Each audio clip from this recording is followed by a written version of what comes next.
Hi, in this second Panasonic GM1 video I will go into details about features in this camera. If you are not interested in that, just click on the link below the video window. There is a shorter video preview in which I talked about general features of this camera. That is probably the best place to start with. Okay, let's begin. First of all, most of the most important options in this camera are controlled using a quick menu system. At the bottom you can see metering modes, exposure compensation, ISO settings and white balance settings. At the top there are image parameters like standard, vivid, natural, monochromatic. This is all easy to understand. These are video recording options. First you can select between two recording formats, MP4 or AVC HD. After that you can select frame rates, but sadly highest 50p frame rate, that is 60p on American market, is available only in lower 720 resolution. If you want to use maximum Full HD resolution, you will have to use either 25p, either interlaced video. In my opinion, it is better to use progressive video, always. These are image ratio options, 4:3, 3:2, 69, and 1:1. These are image quality modes. You can use JPEG Fine or Standard, RAW quality, or combine both. Here you can select focus area. You can select face detection when the camera finds people's faces and focuses on their faces. Then you get AF tracking, in which camera detects if an object in front of the camera is moving and follows it. This is 23 area focus. This is one area focus mode. As you can see, you only select a small focus point. But what is excellent on this camera, this is a feature that is rarely seen in any camera still today. You can select the size of a focus point.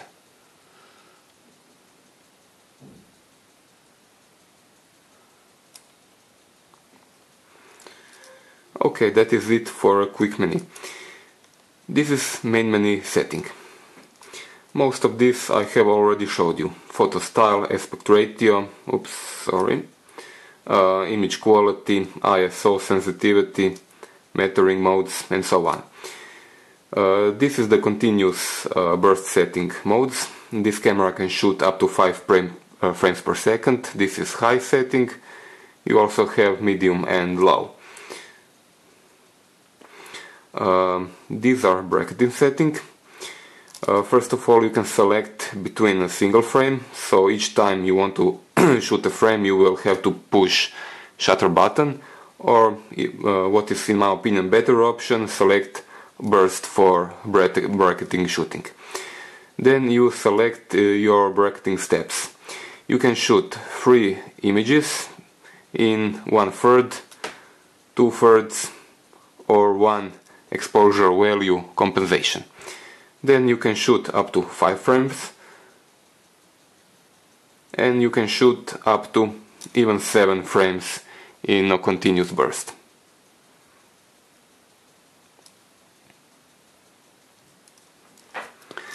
In this option you select in which order the camera will take an image.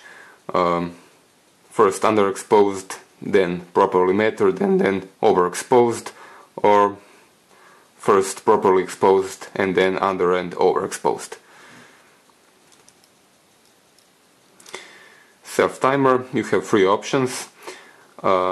Also, what I didn't mention until now, this camera shows you what every option does at the top of the screen.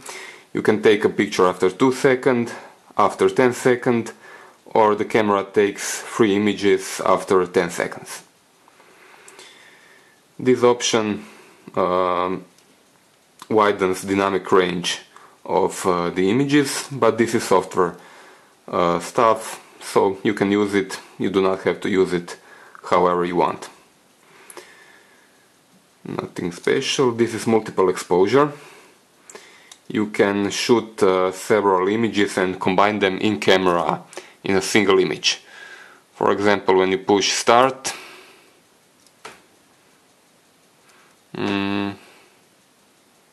it is way too dark. Okay, here it is.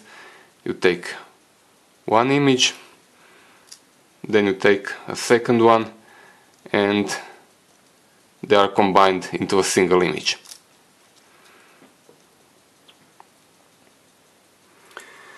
These are time-lapse options and stop-motion animation. So you can select the camera to shoot at an interval. You can select between 1 second and 1 hour. And you can select how many images you want to shoot. Stop-motion animation is combining a lot of images into a single video, which comprises of separate photographs. Also, same thing, you select the shooting interval and then shoot images. Also, the thing is, after you shoot time-lapse or stop-motion, the camera doesn't produce video by itself. So you will have to go into Playback options and find time-lapse and stop-motion video options. So, for example, I push the stop-motion video. The camera finds by itself if you shot stop-motion images before. As you can see, I did 14 pictures. So you push the set, you select quality of the video, frame rate, and so on. Create time. It says 1 minute, but it will be much faster. And this is the video. Okay, this is just an example, but you can be very creative with these options. Okay, this is very important, shutter type.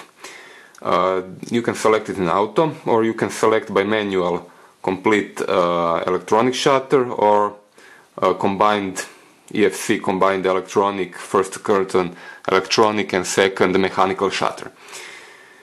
Okay, here is the difference. When you use, just a second, I want to use multiple area. When you use combined electronic and mechanical shutter, the camera sounds like this. As you can hear, it is very quiet, but when you select complete electronic, the camera is dead silent.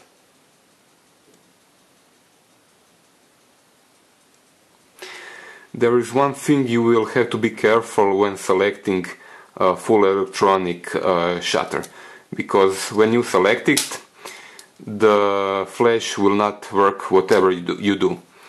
Also, in order to use maximum shutter speed of 1/16,000 of a second, you will also have to use a full electronic shutter.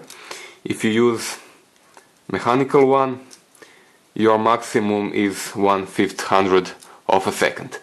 But now you can use flash.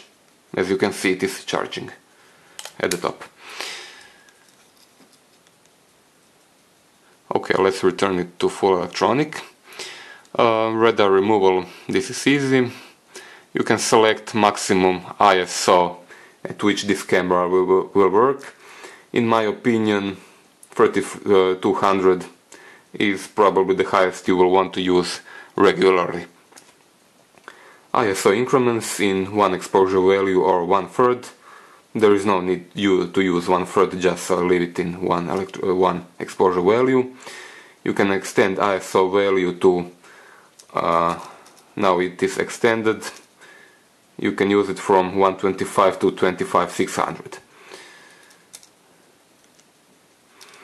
Shading compensation will correct shading at the edges of the screen, which is caused by lens imperfection. Next, you have color space. If you do not know how to apply these settings, just leave it in sRGB. image stabilizer. This depends on the lens.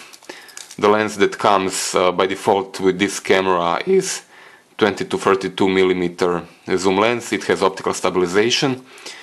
So you have three options. First, normal stabilization. The last one you can put it to off. But the one in the middle is interesting. It is the option when the camera stabilizes up and down motions, but doesn't stabilize left to right. This is used when you shoot panning. So you move your camera following an object which you shoot, and the camera almost stabilizes vertical movement, but not from left to right. Face recognition. This is easy. Profile setup. Okay, these are video options. This camera allows you to shoot both simultaneously video and images. Recording format quality, I already talked on that. Continuous autofocus. You will want to leave this on, so the camera will focus during when you record during video. Metering modes, dynamic resolution. This is to extend dynamic range and to get sharper video. This is digital zoom. Leave it on off all the time. Microphone settings, wind cut. The next you have you can customize camera options. You can see custom 1 and custom 2 on mode dial. This is silent mode. When you put it to on, camera goes automatically in electronic shutter. Flash is completely disabled, and AF assist lamp is also disabled.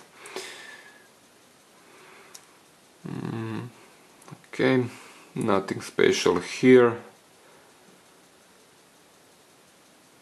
This camera has speaking function, which is useful when you use manual lenses with adapters. Histogram, guidelines. You have several guidelines, patterns which you can select. Blah blah blah.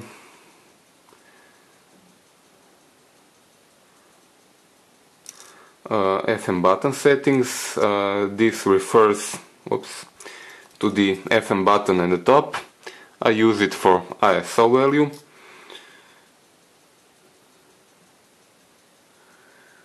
Quick menu options. You have a standard look of quick menu, or you can completely customize it. Now it looks like this, and if you want to customize, you can select which options you want to see in quick menu and which you do not.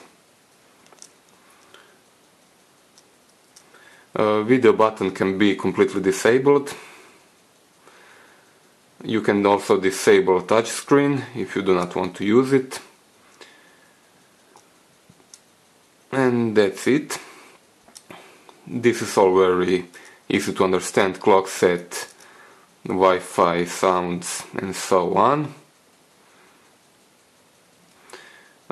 These are the menu visual look.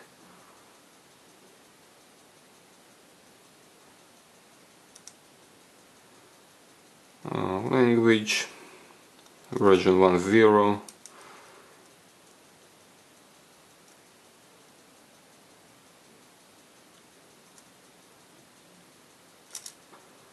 And for the last, playback options. This is also very easy to understand.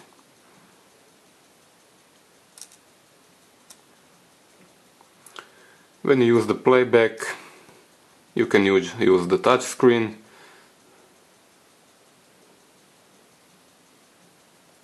or you can simply browse using the buttons. You can also zoom using a rotating dial, or you can use the touch screen.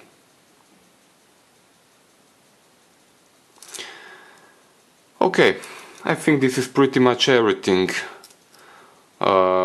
important in this camera.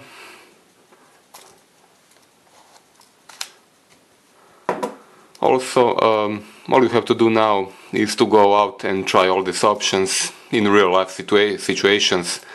As you already know, practice makes perfect. Thanks for watching. Please subscribe to my channel and visit my blog camerahoarders.com for detailed review and image samples from this camera.